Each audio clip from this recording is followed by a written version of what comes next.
మీ సంయమనం పాటించాలి. ఏ సంయమనం పాటిస్తున్నా? ఆయన సంయమనం పాటించినా. Better late than ever. ఏదో న్యాయం జరుగుద్ది అనుకున్నాను. ఇప్పుడు స్వయంగా ముఖ్యమంత్రి గారు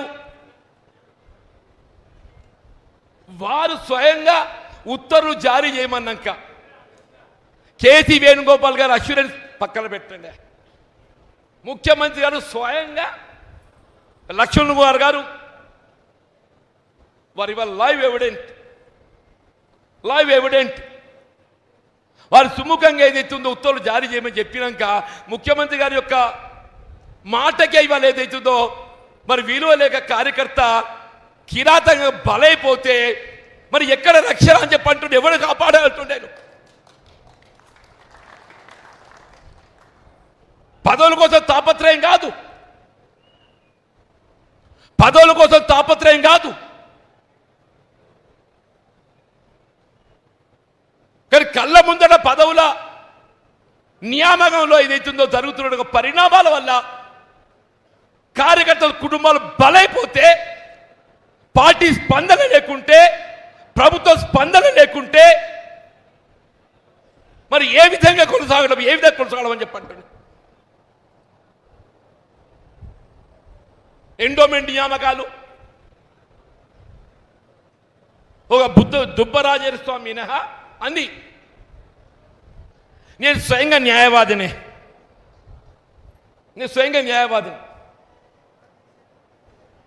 నాకు న్యాయవాదులతో సాన్నిహిత్యం ఉంటుంది. Because I was practicing advocate and tomorrow I make practice any time. ప్రభుత్వ న్యాయవాదుల నియామకాలలో కూడా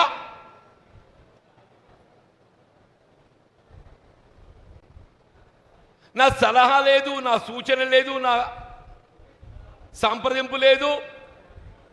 నో నాలెడ్జ్ ఎట్ ఆల్.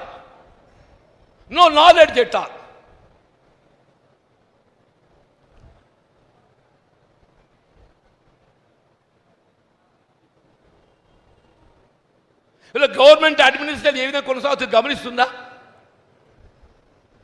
నిన్న టీఆర్ఎస్ ప్రభుత్వ హయాంలో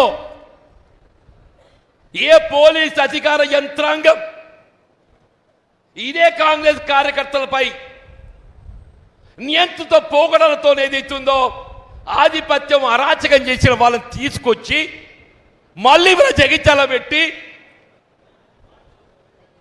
అదే నిన్న టీఆర్ఎస్ వద్ద చుట్టమవుతాడు, కాంగ్రెస్ వద్ద కుర్చీ ఉండదు, వానికి ఎంట్రీ ఉండదు.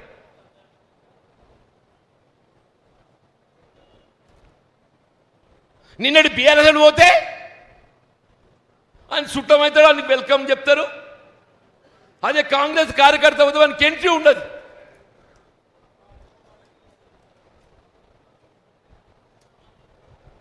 కనీసం ఈ ప్రభుత్వం మాది అనే ఫీలింగ్ ఉండాలని ఉండద్దే? ఈ ప్రభుత్వం మాది అనే ఫీలింగ్ ఉండాలని ఉండద్దు అని చెప్పంటున్నాను నేను.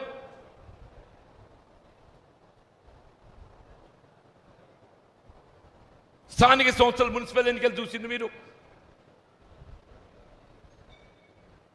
Gandhi Bhavan I don't know. అరే నేను షాక్ అయిపోయినా.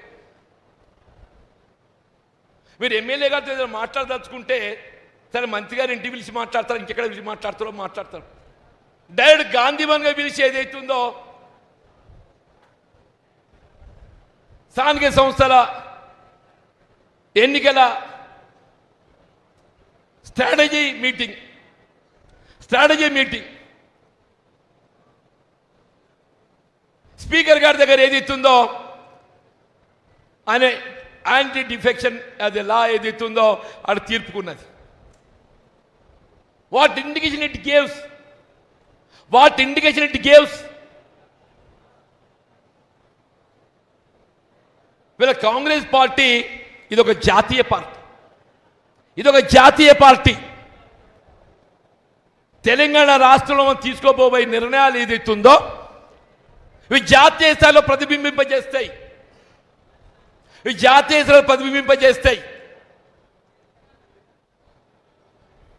ఒకవైపు మన నాయకులు రాహుల్ గాంధీ గారు ఏదిస్తుందో జై బాపు, జై భీమ్, జై సంవిధాన్, 10th షెడ్యూల్, పాంచ్ న్యాయ్ నినాదంతో ముందుకు పోతుంటే నీరుగార్చే విధంగా నాకు ఆశ్చర్యం ఏంటంటే సికింద్రాబాద్ ఇంటెలెక్చువల్ కాన్స్టిట్యున్సీయా దాన నాగేందర్ గారిని అభ్యర్థి చేయదలుచుకుంటే ఆయన అసెంబ్లీకి రాజీనామా చేయించి పెడితే అయిపోతుండే కదా.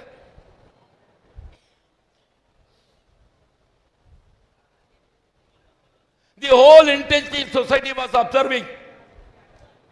ఒక ఎమ్మెల్యే ఒక రాజకీయ పార్టీ గుర్తింపుతో పోటీ చేసి ఆ గుర్తింపును రాజీనామా చేయకుండా అదే గుర్తింపుతోని కొనసాగుతూ ఇంకొక రాజకీయ పార్టీతో పోటీ చేయడం అనేది వాట్ ఇండికేషన్ ఇట్ గివ్స్. అది పార్లమెంట్ ఎన్నిక.